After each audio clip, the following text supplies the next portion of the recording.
The March 25th episode of Raw was considered by many to be one of the greatest episodes of WWE's flagship show. The show had grit, it had intensity, and it managed to bring a feeling back to fans that hasn't been present since the Attitude Era.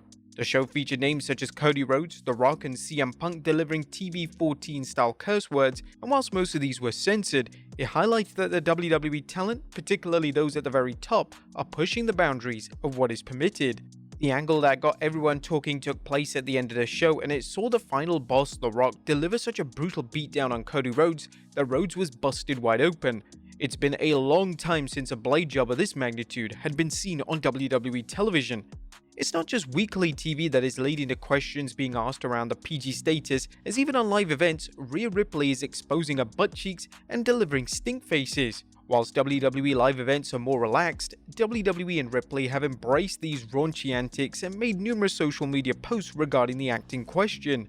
Thanks to instances such as Ripley exposing her cheeks as well as wrestlers using explicit curse words, fans are collectively asking, is the WWE PG Era dead?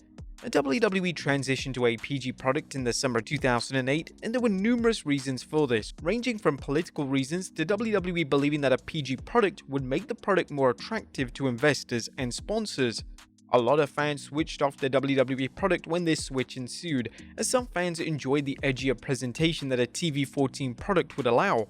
For the fans that remained, they mostly stuck by WWE due to their interest in their favorite stars such as John Cena, Randy Orton, and CM Punk. And whilst the product would embrace PG elements at times, for the most part the in-ring product was good, so Raw, SmackDown, and pay-per-view events traditionally made for easy viewing. A lot of the criticism directed towards the PG era stems from the belief that WWE can't produce compelling content with a rating. Whilst this argument does have some degree of weight, it's worth noting that numerous storylines that have been widely celebrated over the past 15 years or so have been presented under PG guidelines. Storylines such as Randy Orton vs the McMahon family, Kofi Mania, and who can forget the ongoing Bloodline saga have all been PG. Additionally, SmackDown, WWE's secondary show, which debuted in 1999, has always been a PG presentation, and SmackDown during the Attitude Era and Ruthless Aggression Era always had the ability to push the boundaries of what a PG wrestling show would allow. A WWE is in a prosperous place as things stand. Attendance is so high that WWE are modifying sets for Raw to accommodate more and more fans, and ratings remain consistently great, despite the viewing habits of consumers drastically changing. The product is also acclaimed by many as most shows receive rave reviews, and WWE premium live events have become must-see viewing. WWE also has so many names that are insanely over with the audience, and these are names that WWE could easily book to win the world title. Names such as Cody Rhodes, Jey Uso, LA Knight, Sami Zayn, and Drew McIntyre have connected with the fans, and this is down to strong booking that puts an emphasis on grounded storytelling. Due to the WWE being a PG product and the company doing as well as it is there any need to change direction? If WWE allowing curse words and blood in a PG environment, what is there to change? According to Dave Meltzer in a recent edition of the Wrestling Observer newsletter, WWE is still a PG product, and a memo was sent out reaffirming this to talent. There was a memo sent just a few weeks ago to all talent from Nick Khan, Paul Levesque, and Dan Ventrell, Executive Vice President of Talent, which states that this is a PG company, no swearing, and said that includes everything on social media. And then Johnson swears all over his promos on social media each week and even curses during his television promos on Fox, which has him bleeped out or just gone dark. Meltzer drew specific attention to The Rock, who stated that talent believed that The Rock should be the one setting the example. Even though Meltzer is adamant that this report is accurate, The Rock himself took to Twitter to question its validity. WWE have an upcoming move to Netflix, and this has led to speculation that this is finally when WWE will abandon the PG rating, mainly due to Netflix not being a traditional station such as USA or Fox. Whilst nothing is confirmed, CM Punk did throw a passing comment on Raw on March 25th that cursing will be allowed on Netflix. This may have been a throwaway line from Punk, yet it's worth dissecting. Netflix is going to give WWE a ton of freedom to do whatever they like, and even though Netflix do use a rating system, it's unknown what they plan to rate WWE programming. We will likely know more information surrounding the nature of the Netflix deal as we approach 2025 and WWE begins to heavily market the switch over to fans. WWE is making record profits virtually every quarter, and it seems like the Netflix deal was signed based on the current positioning of the product. This likely means that WWE and Netflix have agreed to present a similar product on their platform, Yet, as was previously alluded to, Netflix's rules aren't as strict, so WWE would have the freedom to push the boundaries of what is allowed. Outside of Netflix, WWE have endless high-dollar deals that link to a younger demographic. The PG rating was instrumental in attaining WWE a lucrative deal with Mattel, and WWE and Mattel's working relationship may drastically alter if the makers of the Barbie dolls find out that WWE features curse words and bloodshed. These are key points that WWE will need to think about before they make any bold decisions.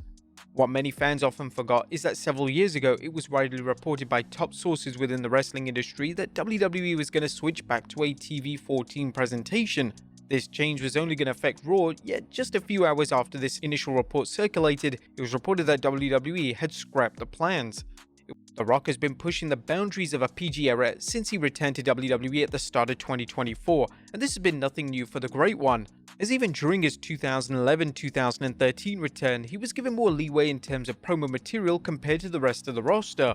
Now with The Rock on the board of directors, he is very much a corporate man, while still being a talent on TV. The Rock is never going to risk getting WWE in hot water, so it's likely that 90% of the things he says are either approved or nobody within WWE is taking exception to. Some fans on social media are rejecting the claims of this new era being a new Attitude Era, and some are labeling it as a Renaissance Era. This product is red hot, and as The Rock has stated, pro wrestling is finally cool again. This isn't just down to WWE pushing the boundaries by allowing their wrestlers to curse and bleed, it's thanks to Triple H's masterful booking, who's put pure care and attention into booking characters like they matter. Triple H put a lot of focus on storytelling and compelling rich storytelling in that. Storylines such as the Bloodline and Cody Rhodes' quest to finish the story have been pure cinema, and these have helped WWE get to the advantageous position they are in right now. But they may want to be careful of fans promoting the fact that the Attitude Era is back. Whilst the era was one of, if not the most successful and acclaimed eras in WWE's history, a ton of their storylines, particularly WWE's presentation of women, is now insanely outdated. Drawing attention to elements of this nature wouldn't do WWE any favors. On the flip side, casual fans who stopped watching the WWE product years ago, realizing that WWE is now cool again and the product isn't as cartoonish and kid-friendly as it once was, could be the next step in WWE reaching the heights of yesteryear.